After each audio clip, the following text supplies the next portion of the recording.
क्या कभी सुना है कि सरकार और उस राज्य का अपराधी एक ही पक्षधर हों, एक ही पार्टी बन के कोर्ट में पहुंचे?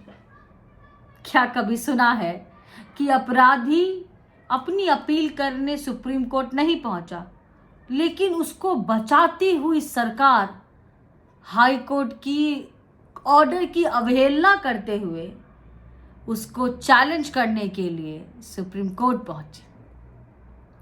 क्या कभी सुना है कि एक अपराधी के प्रति राज्य सरकार उसको बचाने के लिए इतनी प्रयासरत हो कि एड़ी चोटी का जोड़ लगा दे और अपने ही देश के एजेंसियों से भिड़ जाए?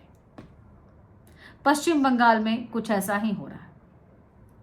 पश्चिम बंगाल में जब हाई कोर्ट ने यह ऑर्डर दिया कि बंगाल की पुलिस 55 दिनों के बाद शेख शाहजहां को पकड़ तो लेके आई है, लेकिन उस पे आरोप सिद्ध करने में नाकाम रही है, एफआईआर तक दर्ज नहीं हुई।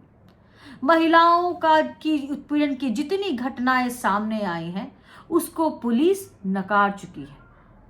तो शेख शाहजहां को सीबीआई को हैंडओवर किया जाए 4:30 बजे तक, लेकिन वो 4:30 बजे की घड़ी जाती रही और राज्य सरकार, ममता दीदी की बंगाल सरकार इस बात पे अड़ी रही कि हम शेख शाहजहां को छोड़ेंगे नहीं और बंगाल से बाहर नहीं जाएगा ये मामला।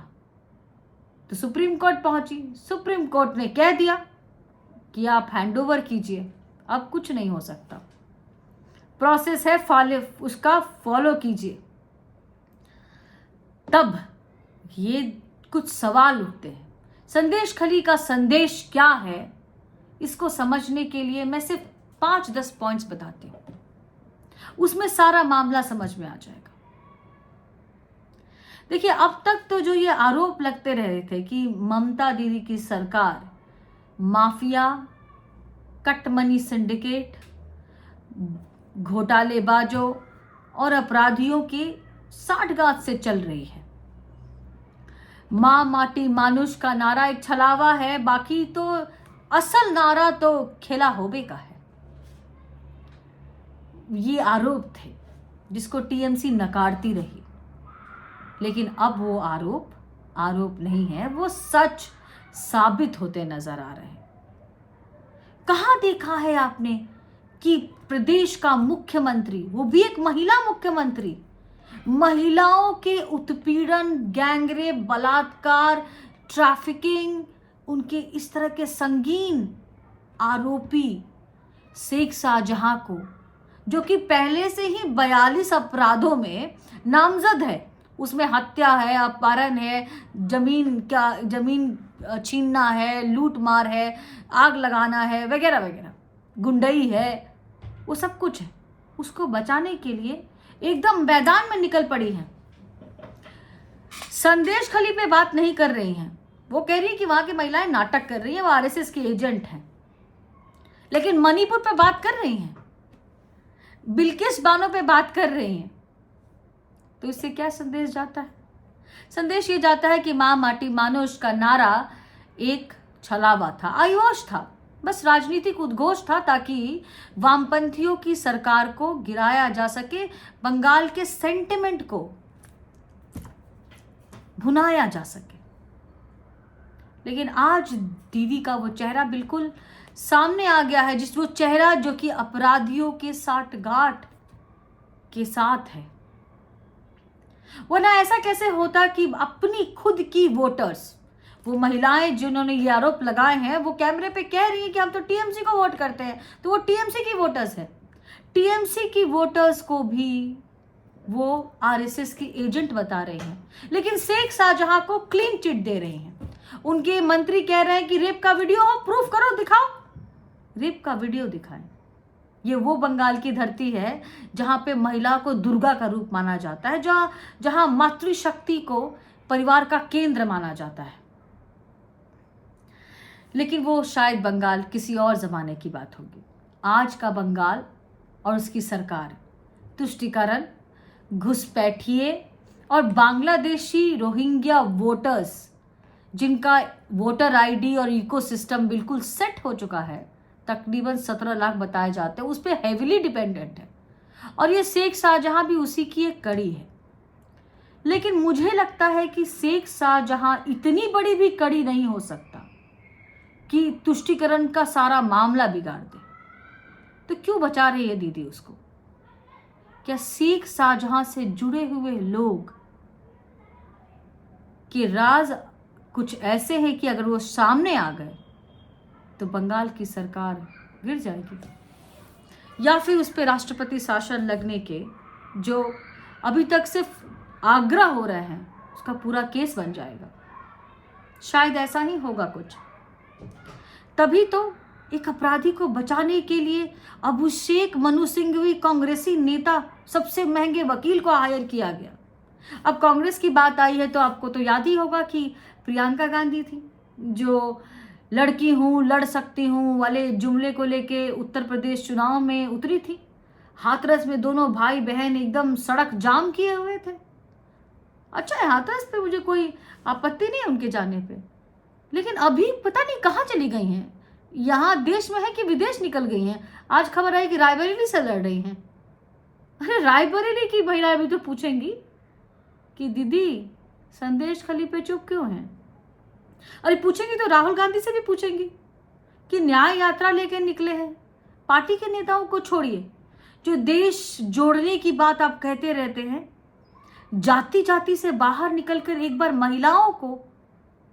महिलाओं को देख लीजिए संदेश खली की कि उत्पीड़न किस हद का किया गया है। ह्यूमन ट्रैफिकिंग, ऑर्गन ट्रैफिकिंग को घर से उठा के उन पे उनकी एफआईआर ना सुन के पुलिस जो है वो शेख शाहजहां की सेकेंड हैंड बन के काम कर रही थी। तो वो न्याय के लिए एक ट्वीट का भी समय नहीं मिला। सोनिया गांधी की तो खैर स्वास्थ्य खराब है, पर क्या इतना स्वास्थ्य खराब है कि वीडियो संदेश जारी कर सकते हैं, संदेश खली पे एक वक्तव्य नहीं दे सकते? बाकी तो प्रवक्ताओं की कोई बात ही नहीं है। वो तो सिर्फ मणिपुर को एक राजनीतिक फायदे की तरह इस्तेमाल करना जानते हैं। क्योंकि अगर ऐसा नहीं होता तो मणिपुर की राज्य में विधानसभा में कांग्रेस ने कभी भी सरकार के खिलाफ ऐसा कोई विरोध प्रस्ताव क्यों नहीं लेके आए? मणिपुर में कांग्रेस सड़कों जाम करती हुई क्यों नहीं दिखी? कहाँ है मणिपुर की कांग्रेस और क्यों चुप है? क्योंकि वो जानती थी कि वो एक एथनिक मामला था, घृणित था, बिल्कुल घृणित था। लेकिन उस पर सिर्फ आप राजनीति नहीं कर सकते, उसका समाधान ढूंढिए। और समाधान तो तभी ढूंढेंगे ना जब अपने गिरेबान साफ हो, सिर्फ राजनीति के लिए नहीं। अब खड़गे जी का क्या कहें? खड़गे जी को तो पूछा गया एक टीवी इंटरव्यू में कि भाई आपका संदेश खली पे क्या विचार है, तो एमएसपी पे बात करने लगे। पत्रकार ने फिर से पूछा तो कहे कि अरे संदेश खली जैसी छोटी मोटी घटनाएं होती रहती, कोई बात नहीं है, छोटी मोटी घटनाएं। अभी छोटी मोटी घटनाओं की बात करेंगे तो मुझे हमेशा से मुलायम सिंह यादव याद नजर आते हैं, याद ही आ जाते हैं। कहते हैं कि लड़के या लड़कों से गलतियां हो जाती है। शायद शेख शाहजहां के लिए भी ऐसा ही कहते हैं, क्या पता। इसीलिए शायद उनके जो पुत्र हैं, जो बार बार यूपी पे सांडों पे ट्वीट करते रहते हैं, वो संदेश खली की महिलाओं पे कुछ ट्वीट ही नहीं करें। सांडों की ज़्यादा अहमियत है सांडों की अहमियत, जानवरों से प्रेम करती हूँ मैं, लेकिन महिलाओं की इज्जत की भी कोई मर्यादा होती है कि नहीं होती? उस पर एक भी ट्वीट नहीं है माननीय अखिलेश जी का। क्यों? पता नहीं, क्या कहेंगे। तो इंडी गठबंधन कुल मिलाकर कश्मीर से लेकर कन्याकुमारी तक एक भी ऐसा दल नहीं है विपक्ष का जिसने संदेश खली पे ममता दीदी को कहा हो कि एक्शन लीजिए। बस इतना भी कह देते कि एक्शन लीजिए, जांच होने दीजिए, निष्पक्ष जांच करा लीजिए। अरे तुमको ईडी सीबीआई नहीं बिठानी है, एक इंडिपेंडेंट जज की कमेटी बिठा दो जो बंगाल में नहीं, बंगाल के बाहर जांच करे। क्योंकि बंगाल में अगर जांच करेगी तो पीछे तो पुलिस जो है वो हाथ बांध के ही खड़ी रहेगी ना।